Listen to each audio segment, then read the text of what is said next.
You're trying to be like your mother, overseeing things from afar, but you are not her. I'm sorry about Mara. I'm sorry I'm not her. You're a bad friend. That's not what they need. My people turned our planet, all of Etheria, into a weapon.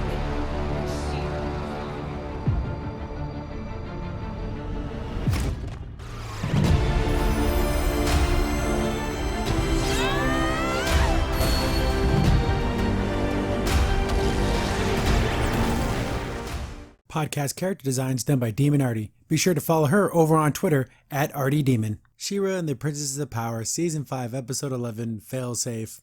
It's, what's the episode about? It's about the Failsafe. We'll just call it that. Okay.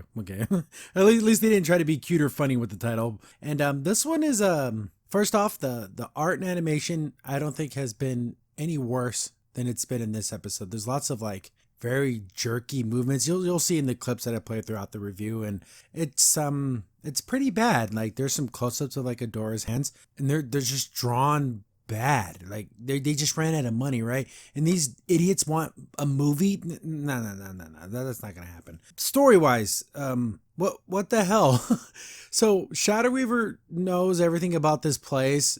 And so what was the whole point of Bo's dad's learning about this place? Because she already like knew. So they didn't need to do that then. If she was going to just have the answer, what was the point? We get some ridiculous character motivations for Catra. She doesn't like Shadow Weaver. That's good. She should have that distrust. But like the way that she goes about it at the end makes no sense. Like none whatsoever. Is this the whole like, oh, being the chosen one or being the hero, we're going to show you how it's different? I don't know. There's only 2 more episodes after this, and I don't see how they do any of this or bring it all together because it's awful. So we pick up right where the last episode ended, and it's Shadow Weaver talking about that place where the failsafe is, and she knows everything about it. And I was like speculating that maybe they might be chipped or something. So, but obviously they're not. At the end of this episode, we know they're not. But no one ever checks. And even Bo's like, where have you guys been? Okay, let's go ahead and check for those chips like right away. Like that should be the first thing you do always. She's like, he knows where this place is. It's in Mysticor because there's lots of secrets in Mysticor. And we're about half a minute, about 40 seconds in. I'm like, okay, we're going to tell this about like, we're going to learn about Mysticor's past and everything. No one's being silly. And then this. No one has been able to access them in centuries, but there are whispers of what they contain. An artifact known as the Crystal of Arxia, hidden there by a group of traitorous First Ones. Why is she treating it like a campfire story when it's like everyone's gonna die? And then seconds before this, she's talking about Micah, and that's her brother, Glimmer's dad. And then she goes into let me tell the story. Oh, and then the spooky night, just like this. Might as well, right? What's the deal? We don't need this silly, stupid crap. Shadow Weaver, she's doing what she normally does. I'm thinking she's got to have a double cross coming up or something, but we got to save the planet first, right? It's one of those things where you team up with the bad guy because there's a bigger bad guy out there. But Shadow Weaver always does like this, oh, let me touch you on the shoulder and let me grab your hands. And she's always doing this things that a mom would do, but she's always doing it to manipulate, not to actually show any kind of caring.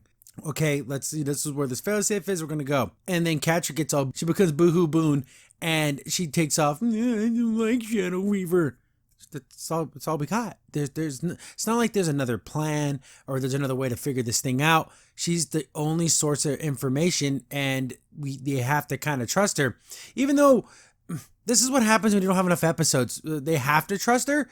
Because what if this whole thing where she goes to this failsafe thing and it doesn't work? Like it's not it's not what she says it is, but we have no idea. There's no way to confirm or deny what this thing is. So Catcher's like, fine, you just go with Shadow Weaver. You don't need me.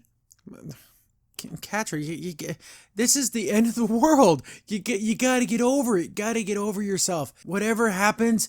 It's starting to irritate me because if you care about someone, you got to be there for them. And this isn't just like some regular thing. This is to save everyone on the planet. And Adora pretty much says that. She's like, I'm not trusting Shadow Weaver. I'm trusting the only thing we got. And it's to save everyone. And I got to stop Horde Prime. And we got to save the planet. and I need you there with me, please. And, you know, she does this a couple of times, and the catcher's still like, this whole, like, I'm going to just run away from you. This is someone who loves you, right? Oh, fine. I'm doing it to make sure Shadow Reaver doesn't do anything. Whatever the hell your stupid motivation is, Catra, just be there because we need all the help we can get. We need you're a good fighter. I need you for emotional support. You just got to be there. Probably the best. It's still awful, but this is the best part of the episode is the entrapped part. I actually like this. This is, she pulls Bo aside. Hey, Bo.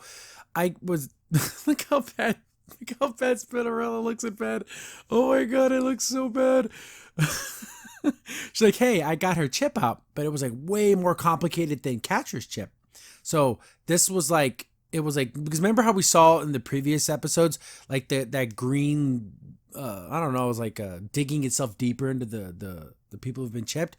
So I'm guessing this thing is getting part of their physiology. Like if it goes on for too long, you won't be able to remove it at all. So she's like, we just got it there in time. And Entrapped, it's like, there's no way they're going to be able to, you know, round everyone up and remove these chips because it takes a while just to remove one, let alone, I don't know, the hundreds of people have been chipped. But she's like, hey, I got a plan. If I can, all these chips talk to each other. Let's keep that in mind. Everyone is a hive mind. Remember that because they don't ever use it correctly.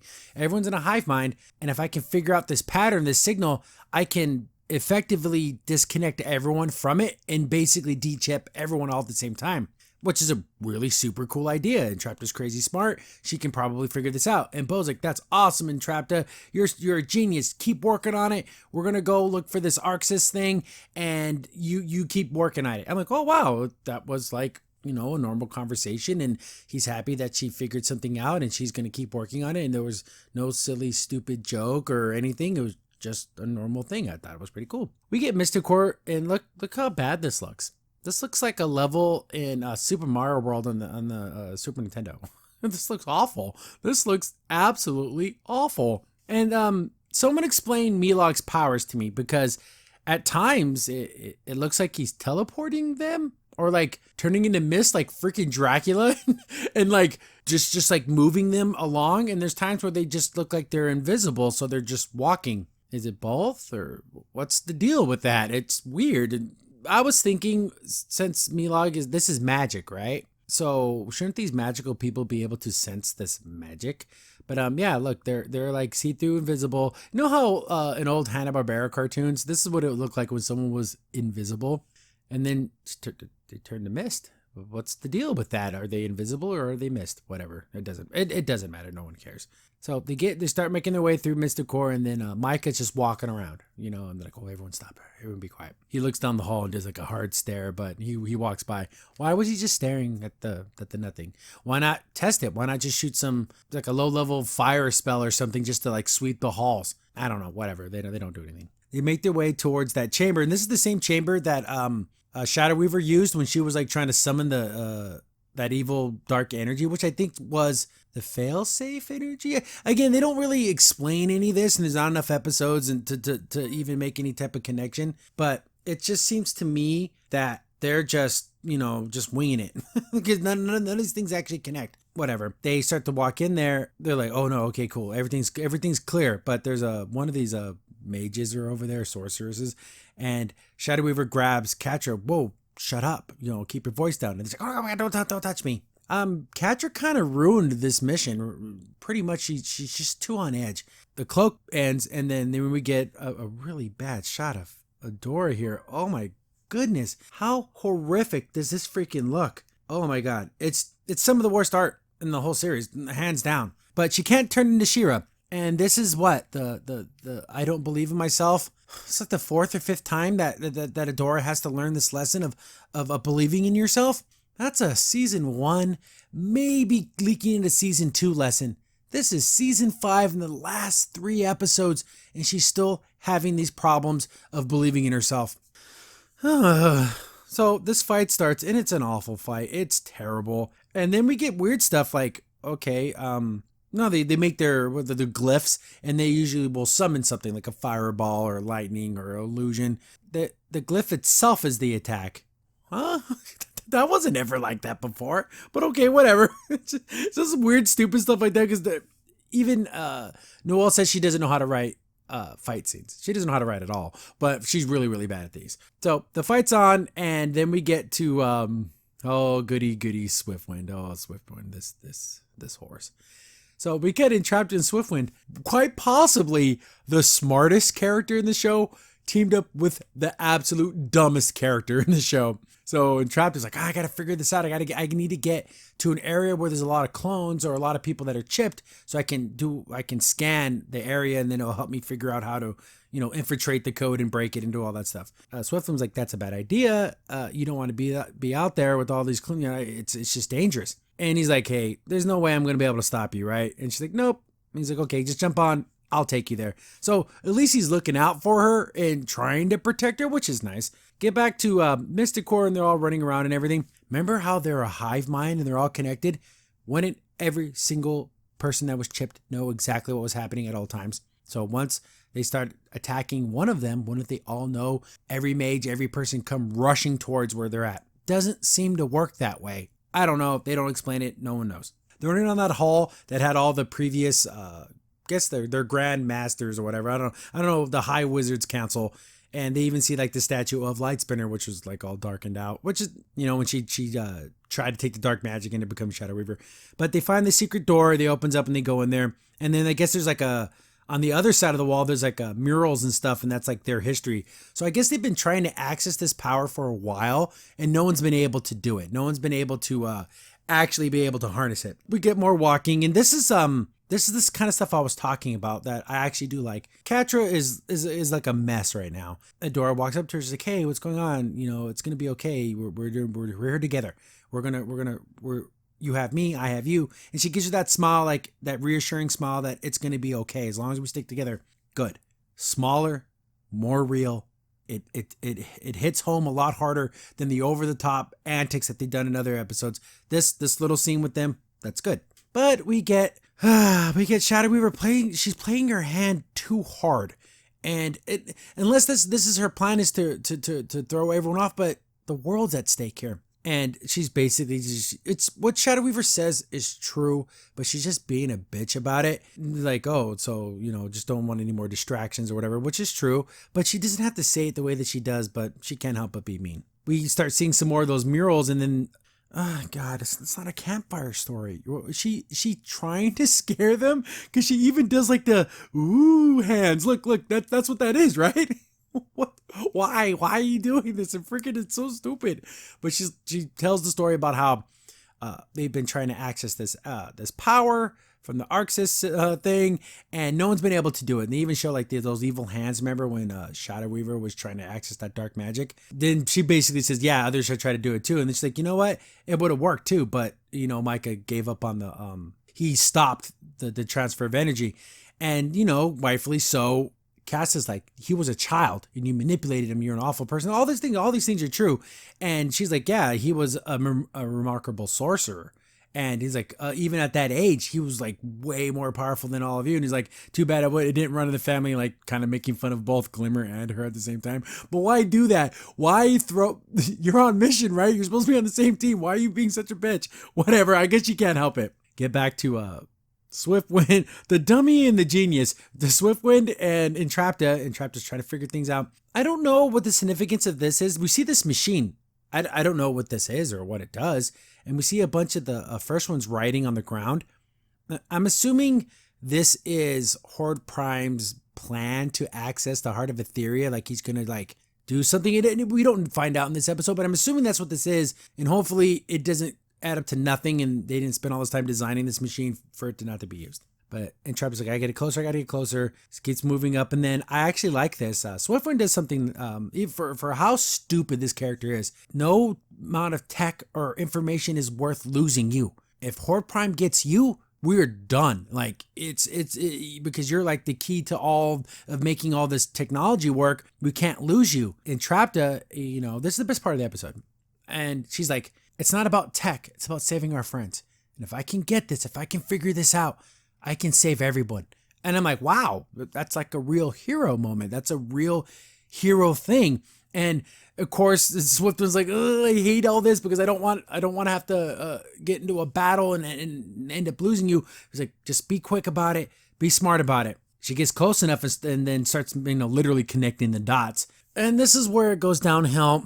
The coincidences. I talk about this all the time. I absolutely hate the coincidences in shows. And She-Ra just, I guess, since you only have 13 episodes and your foot's on the gas pedal and you can't really write anything that makes sense, let's just make everything fall into place just because. So she's figuring out, here comes a shadow and here comes one of the clones. I'm like, oh God, it's really Hordak, isn't it? Out of at the very least, hundreds, probably more like thousands of clones. And that could be anywhere on the ships, on Etheria, doing anything. It's just so happens to be the Hordak that we know happens to be the one that finds her. Oh my goodness. Start buying lottery tickets. You more likely to win the lottery 3 times in a row than for this to happen. Unbelievable. Get back to Mr. Core and they're walking around and this makes no sense.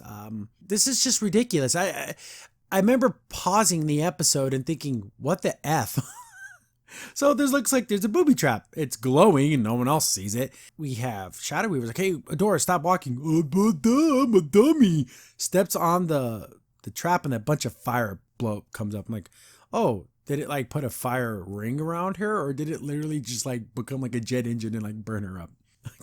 Catcher just jumps into it and like saves her, but no one's burnt or anything. So I'm thinking, okay, so I guess it wasn't anything. And then we got lesbians. What's, oh wow, thanks for saving me, Catra. Not this, oh, you jumped in the fire to save me, didn't you? Because you like me. But what? No, just no. How about a little smile and like well, thanks for saving me. Well, where they went smaller and realer in the last scene, they went back to being goofy and over the top and stupid. Again, tell me in the comments, which one do you like better? The silly lesbians or the nice soft smile where she touches her on the shoulder and she's like, it's going to be okay. I like the former, not the latter, but whatever. But of course, Catcher's like, no, because she's tsundere. And the fire is not fire because first we had to realize like no one got hurt. It's an illusion. Why? This is like trying to predict some super magical thing. Why not make real fire? Because she says this. Shadow Weaver's like, some of it's illusion and some of it's real. We don't ever see any of the real fire. All of it's illusion. And it's like lighting up the whole hallway. It kind of reminds me, not so much, but the thing that came to mind was, remember in the first Incredibles film, that big lava wall? It kind of reminded me of that for some reason. It's just weird. So they're walking down this hall of fire, which is all illusion. And remember I talked about the bad hands? This is good for like amateurs and stuff, not DreamWorks. I mean, really? Because the door is struggling with the whole She-Ra thing. Here comes Shadow Weaver being the almost mom. But everyone starts to separate. Why are they doing that? Why are you letting people get far away from you? I honestly thought that there was going to be some illusion stuff going on where people were going to be led down wrong paths and stuff. Kind of like how on that other planet. None of that happens. I thought that was going to happen, but I was wrong. And Shadow was like, oh, so you're I can tell that you're frustrated. That you're, oh no, everything's going to be fine. She's like, no, when's the last time you would be able to turn to She-Ra? And she's like, well, because she can tell. She's like, oh, ever since we went back to the Fred zone, I can tell if you care for, this is true. I actually like this line because it does make sense. If you care about Catra, protect her. Perfect. Wow, that's actually great. But then she starts talking about like, oh, she's a distraction. And then it goes bad again. But that actual line is true. If you care about someone, you try to do your best to protect them. In real life, it's a little bit different. But here it's about saving the world. Then she does the whole grabbing her hand. Look how bad her hands look. Oh, they're awful. But she kind of says, kind of does like those weird motherly things that should be done by a mom. The face touching, but it's always creepy and weird because there's always a sinister motive behind all of it. She's like, you need to like let her go. I was like, why? Why is she trying to cause this wedge? Like, what is it? What does Shadow Weaver gain from this? I don't know. Maybe she just hates Catra so much. But she's like, no, I'm going to stop Port Prime and, I'm going to do it and you're not going to, nothing's going to stop me, which is true. And Catra was listening in the whole time, but she kind of stood up for you. So I don't understand at the end of the episode, we'll talk about it then, like what was the deal here? She has to, oh my God, Catra's an idiot. Get back to Hordak and he's yelling at Entraptor. Oh, what are you doing here? And then Entraptor's like, holy crap, Hordak, it's you. He's like, don't use that name. It reminds me of imperfections. It isn't real. And he's still carrying around that little love thingy she made for him when she made that power armor. So he just carries this thing with him all the time. Prime can see through all their eyes and knows all. Again, remember the hive mind? Wouldn't he know all this? Wouldn't he keep seeing that he's looking at this stupid badge? Maybe, just maybe, Horde Prime is so busy with all this other stuff, he's literally not looking at any of his clones and they're just kind of doing what they're going to do. That's the only explanation I can come up with. But this whole hive mind, everyone should know everything instantaneously, but whatever. But he's like, no, that's wrong. And she's like, no, you recognize me, you know me. She kind of like grabs his hand and everything. I like this. I wanted this reunion to happen, but since there's only 3 episodes left, they just had to make, again, the whole happenstance of him so happened to be the one person to find her out of the thousands and literally a completely random place. Like they didn't know that they were there. I hate that. I like the reunion. I like them talking. I like Entrapped, this whole interaction. I just hate how it happened. They could have done it so much better. You know, and they're starting to get a little bit closer, but then Swiftwind shows up, like, oh, back off, like he's going to attack him. You can tell they weren't fighting, right? Swiftwind, you can tell that there wasn't a conflict here. Swiftwind starts to pull her away, and then, you know, it's kind of like, you know, they're being separated again, and Horde's like, leave. Maybe if you leave and you get out of here, I can lose these feelings, these thoughts, these emotions. I got to get rid of them, and these imperfections. I like the line she told him from before.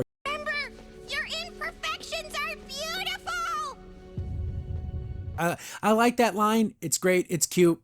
I like it. It's good. I'll give it I just wish they would have met under more realistic circumstances. Ugh. Get back to Fake Fire, and they walk into the room. Here it is, the ARC system, the Guilty Gear, the ARCsys thing. They're going to explain how it works. Apparently, this thing releases all the magic because I guess the Heart of Etheria has been collecting the magic, and you have to absorb it into someone and then you take it there. So it's like, it's just weird. Again, it's such a stupid thing because the first ones made this thing. Why? Well, it's like at the end of all the stupid cheesy horror films, like there's like this self-destruct switch. Like, why make that? Why have it at all? Because it always seems to be the thing you use. It's the end of every Resident Evil game. And Shadow River wants Adora to do it. And because she's the hero, right? But then everyone starts thinking, so what's the deal with all this? Catcher's like, no, don't do it.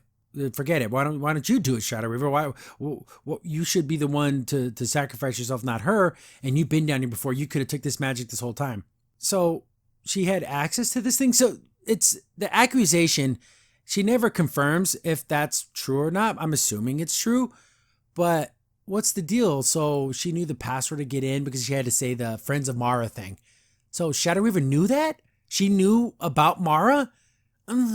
See, this is where everything gets really muddled and weird because, so they made this failsafe. Only someone strong could like survive it because that's why She-Ra has to do it because all this magical power will literally kill anybody. So it has to be her because there's no way anyone else could do it. It'd instantly just kill him. The first ones built this thing for Mara to use, but how come Mara didn't use it? She literally smashed her ship. From what I can tell from the flashbacks that there were, she just crashed her ship into the heart, right? And that's how she stopped it? Or she killed herself and that stopped it? Or did she use the failsafe? I don't know. Whatever. None of it makes any damn sense. Catcher's like, oh, there's something up. You just want, why do you want to do this? She starts accusing her of all these things. And then, you know, she explains it. She's like, it has to be She-Ra because anyone else does it, they're going to just die. And even if she dies, it will release all the magic, and then all the sorcerers and everyone on the planet can access it, and then it will give us the power to beat Horde Prime. So it's like a win-win, but not really because someone has to die.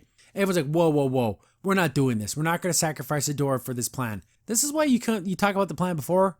I don't know, whatever. But they have to trust her because she's the only one with the knowledge. Is she lying? Who knows? And then Catcher, why does it always have to be you, Adora? Why do you have to save everyone? Because I'm the hero, and I have the responsibility, and I have the She-Ra.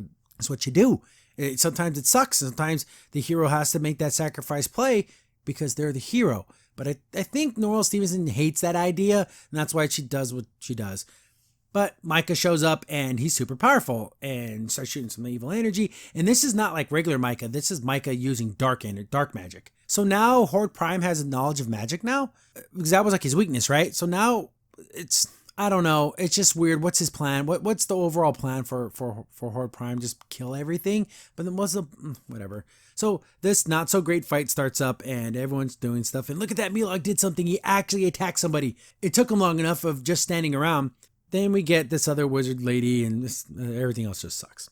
Micah starts talking crap, but it's, it's through Horde Prime, but it's weird because so do these things make you bad? Like you become an evil version of yourself, or is this actual Horde Prime speaking through him? I don't know. Whatever. Everyone's tied up and she can't access her Shira. She tries to do it and it doesn't work. I don't believe in myself. They keep fighting. Blah blah blah. It's lame. Adora starts making her way towards the failsafe. Like I gotta get this. I gotta make it happen. Catra's begging her not to do it, but she has to do it. Who else is going to do it? Why don't you do it then, Catra? Freaking open your damn mouth enough. She goes in there, starts getting the, remember when the Heart of Etheria first activated, it looked the same? Kind of like that. So it starts like, oh, all the power. Everyone's all tied up and everything. And in that moment, she sees everyone's like gonna die.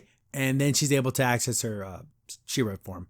Gets it, absorbs the failsafe, ties up everyone, gets everyone out. And then look at this, Catra. She goes to like pick her up, and Catra just looks at her and gives her that look. You was all going to die.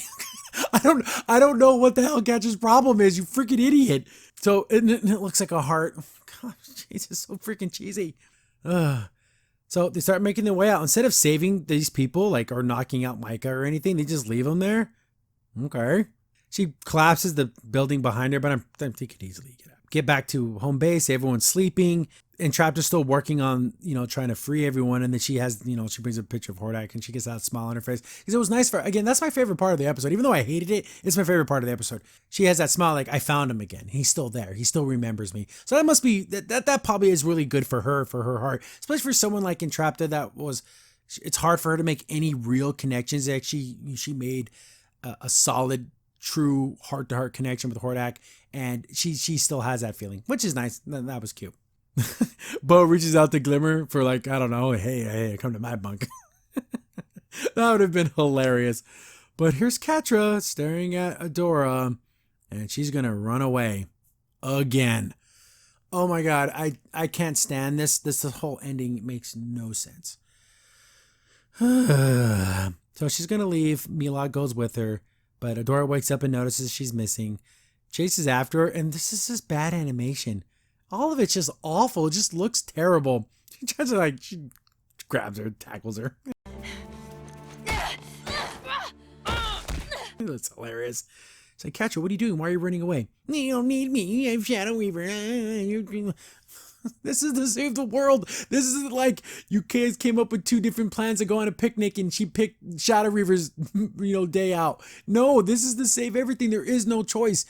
She has to do it. This or everybody dies. I know Catra doesn't really care about everyone dying because she tried to kill everyone season past, but Adora's like begging her, don't you understand? Just stay with me.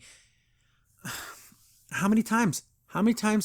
Literally having Adora on her hands and knees, begging her not to go because she needs her and she cares about her. And no, you don't need me. You've never needed me. And then she disappears, cloaks her and she goes away. And there she leaves her crying on the ground in tears. Catra's a piece of I'm gonna bleep that. My god, you selfish, horrible piece of unbelievable. Then Shadow Weaver shows up. Oh, you made the right choice. She didn't make a choice. The choice wasn't leaving Catra. Catra made the choice, not Adora. So I don't know what she's talking about. You gotta do what you gotta do. You gotta be the hero. So I'm gonna stop. I'm not giving up on anybody, and I'm going to stop the Horde Prime. So that's the end of the episode. The conveniences are wacky as hell. If this show couldn't be any more convenient if it sold cigarettes and had a Slurpee machine, okay? My God, it couldn't possibly be more convenient. Shadow Weaver playing her hand in a weird way. I just don't know. She's still trying to steal the magic. I'm starting to lean that way because why is she trying to separate Catra and Adora unless she just honestly just hates Catra? Catra's motivations to run away make no sense. It boggles my mind that she jumps to these conclusions. She's not choosing Shadow Weaver. Don't you get it? She's choosing the world. Even if it kills her, she has to choose the world. I don't know. We don't want to teach kids about, duty and honor and sacrifice. We have to always subvert expectations, right? So whatever. I absolutely hate. I hate that message. I don't know what they're trying to teach these kids, but you got 2 more episodes. I don't know. I have no hopes at all for this being satisfying in any way, because we have to have at least 10 minutes of epilogue of some kind. I don't know, whatever. I wouldn't want to be tasked with finishing this series off the way that it is with only 2 episodes to go. But yeah, whatever. Ugh, thank God freaking Amphibia's coming back. Go. Maybe then these memories, these imperfections will leave me. Crimson Saint here. Thanks for watching the video. If you're enjoying the content, be sure to sub, like, share, and hit the bell for notifications so you don't miss a single upload. If you have any tips or story ideas, hit us up on Twitter at C15 Podcast, or better yet, join our Discord server, link in the description below.